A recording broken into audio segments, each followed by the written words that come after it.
And a lot of people watching, they probably want to know, because again, these things happen in flashes where 1 minute we're talking about this, everybody's fired up, everybody's willing to do Yeah, things, and then next minute the momentum dies. So how can the people who yeah. are watching now, how can they keep this conversation, this action, this momentum going? Take this conversation, get 8 to 10 people around you, your neighbors and people who live within 10 square miles, and start to see what you can do to affect. And then connect with other people that may be in closer proximity, 30, 40, 50 miles, even another city or places that are doing it right, or that are doing it right in other places. Connect with those people and just, if all of us do a little bit, no one has to do a lot. If all of us do a little, if all of us pick a little to do, no one will have to do a lot. That's a word right there. If we all do a little bit, nobody has to do a lot. Has to do a lot, Um, absolutely. Nobody has to do a lot. Mike, I have enjoyed this conversation like I enjoy every conversation with you. I can You know I certainly love you. talk to you. Yes, it is mutual. The mutual respect Absolutely. and love of society right here. Thank you, and more importantly, thank you for everything you do on the ground. I mean, so many people. I mean, I knew that you tell the truth the way it needs to be told, but a lot of people during this time of crisis have been Yeah. exposed to you and understand that. I mean, you really are for the people. This is I called am, We the People. absolutely. Absolutely. This is you all day long. So thank you for all the work and all the inspiration, all the words, everything that you're adding to this conversation, and more importantly to this action. With that said, we have to say goodbye, but we don't have to get out of here just yet because I'm gonna toss this on to my brother Okay. Van Jules, who can take it from here.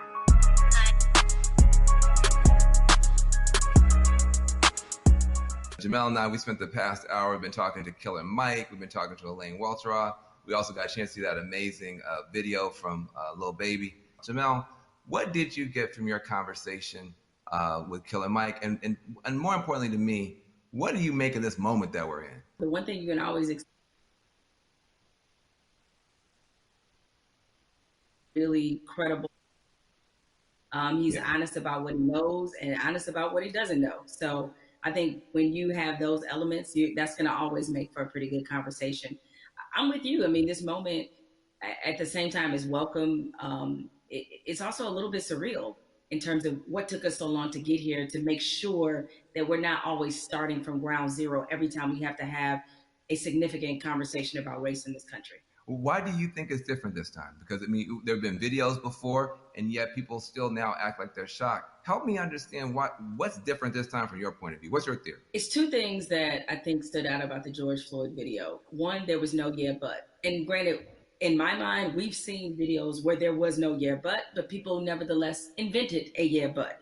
But in this one, there really wasn't one, even if you were Stretch Armstrong trying to stretch and find one, there just wasn't one. What always has just stuck with me is the look on this officer's face as he was kneeling on George Floyd's neck. It was so cold. It was as if this were Thursday.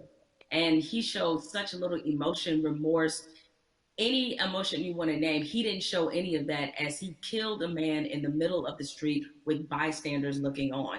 So I think that situation, coupled with the fact we had already been reeling from Ahmaud Arbery, we had already been reeling from Breonna Taylor.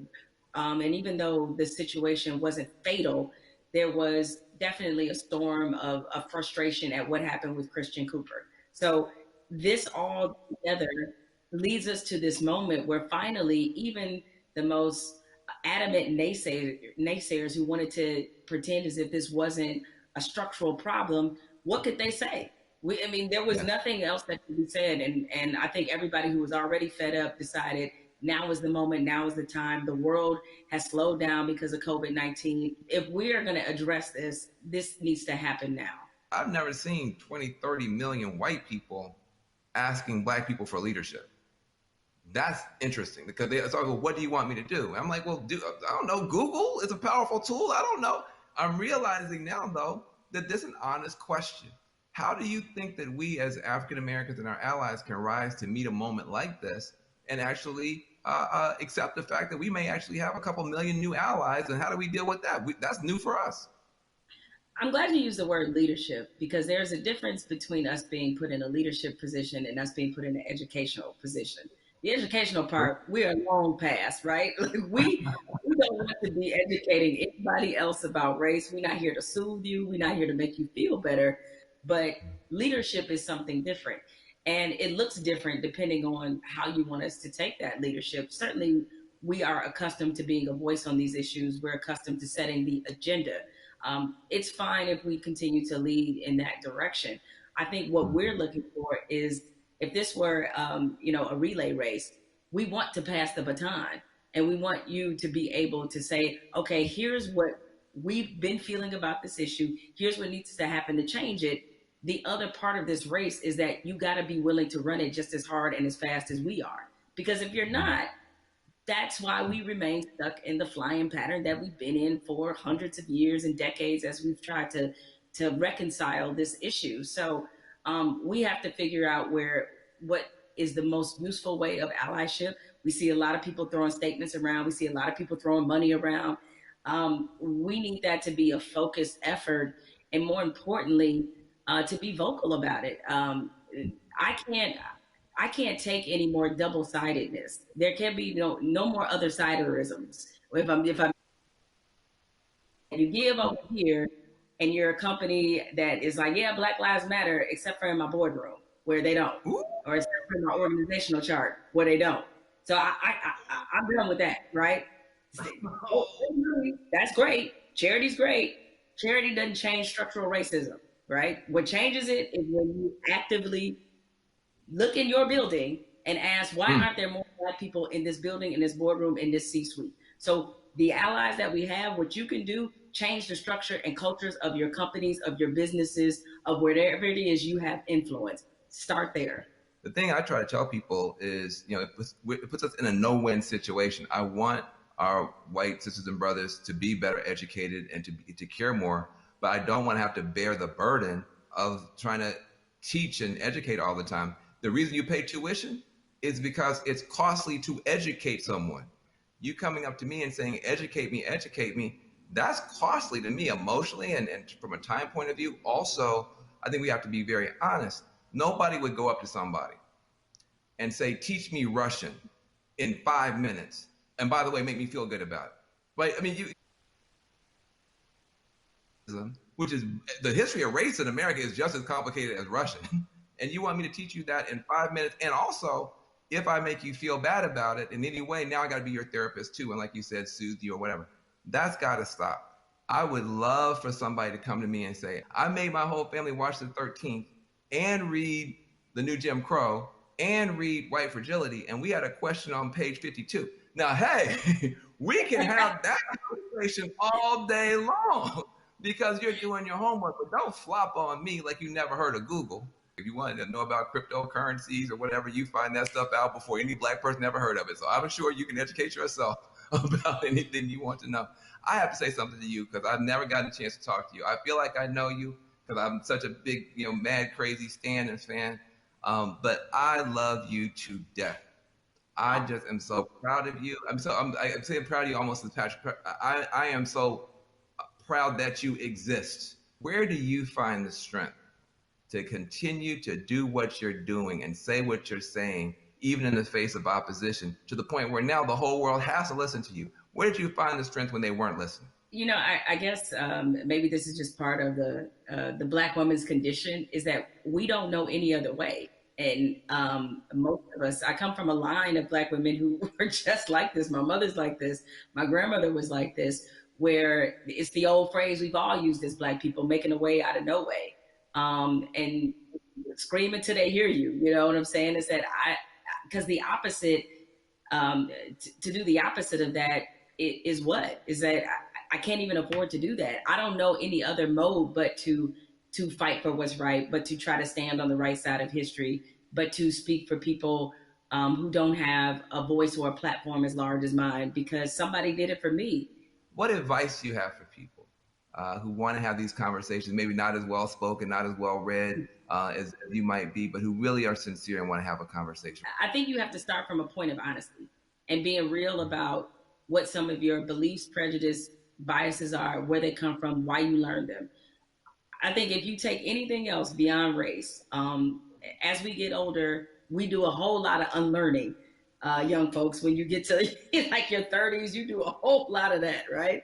But yeah, my advice is to always start from the point of truth and honesty and self awareness, and you'd be Mhm. surprised what you can get accomplished just by Facts. digging into those things. I Facts. mean, if you know you come from a racist background, or if you come from where race was talking about a certain way, be honest about what those conversations were and what they taught you, and ask Mhm. yourself, is this the kind of person that you really want to be? Yeah, I feel like there's a 21st century mindset and a 21st century skill set that everybody's going to need a mindset of empathy. I mean, we're going to be dealing with people every color, flavor, every kind of human being ever born. We all have to deal with each other now because of the internet, because of just the world economy. You're going to be competing against people in China Flavor. and Nigeria. That's just the world. So you have to have a mindset of empathy to really try to understand where people are coming from. You have to have a skill set of listening. If you understand this conversation, you can talk to black folk and brown folk and Muslims, everybody else. So we're trying to confer a benefit to you. We're trying to make you better. It'll make my life better, but it'll make your life better too. Now, what charity are you supporting? Well, as some people can maybe see my T-shirt, it says "Support Black Journalists." Right, the lack of still Black journalists in most newsrooms is pretty appalling. What changed my life and what got me really on the right path in this business was being a member of the National Association of Black Journalists. NABJ is the largest minority journalism organization in the country.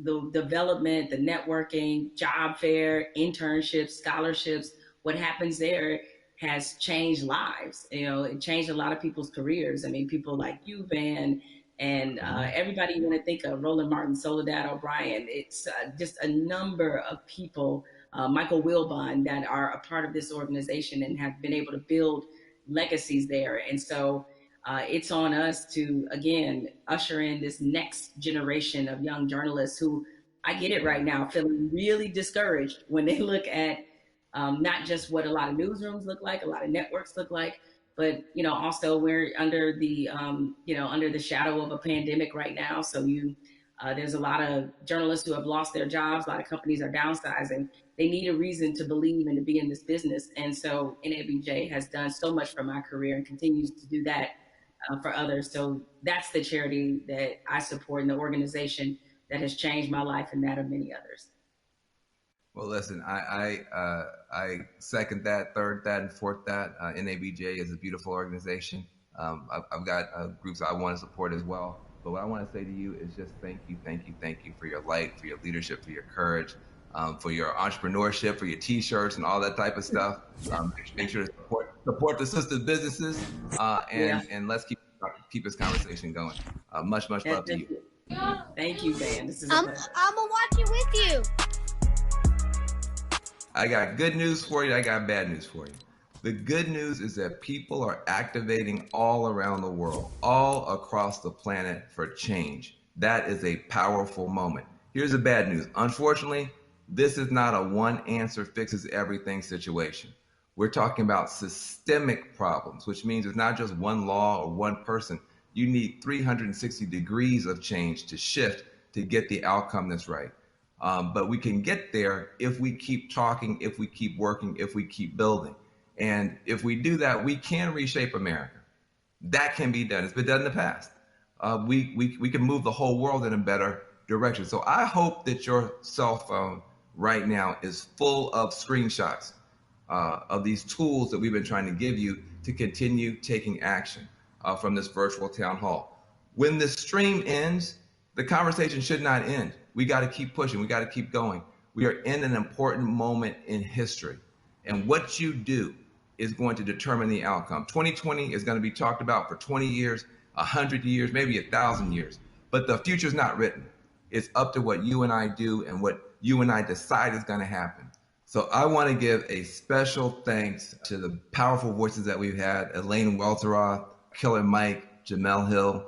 Make sure you visit 50percentpledge.org to learn more about the power of money. Also visit my organization, reformalliance.com. We're trying to make a change. Let's be about it, not just talk about it. I'm Van Jones.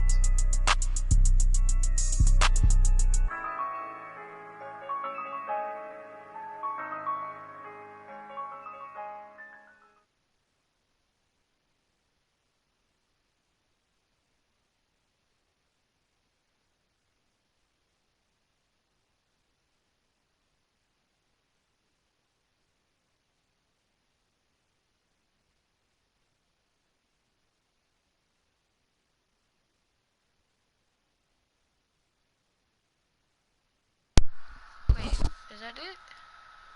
No. I wanted to listen more about it. I think I missed like the beginning. That's good. This is good.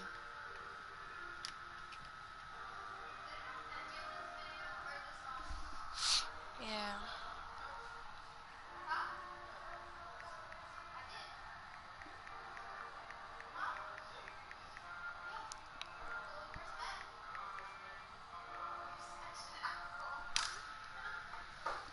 Alright. I mean,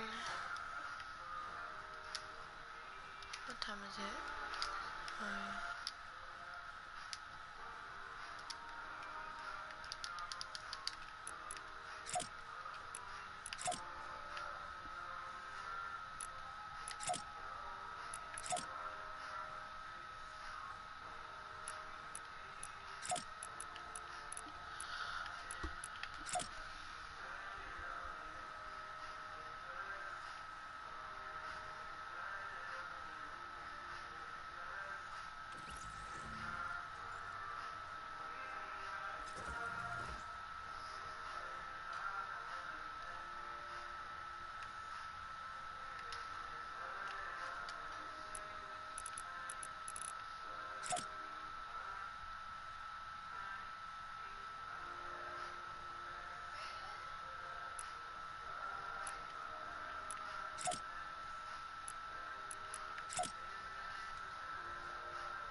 Anybody else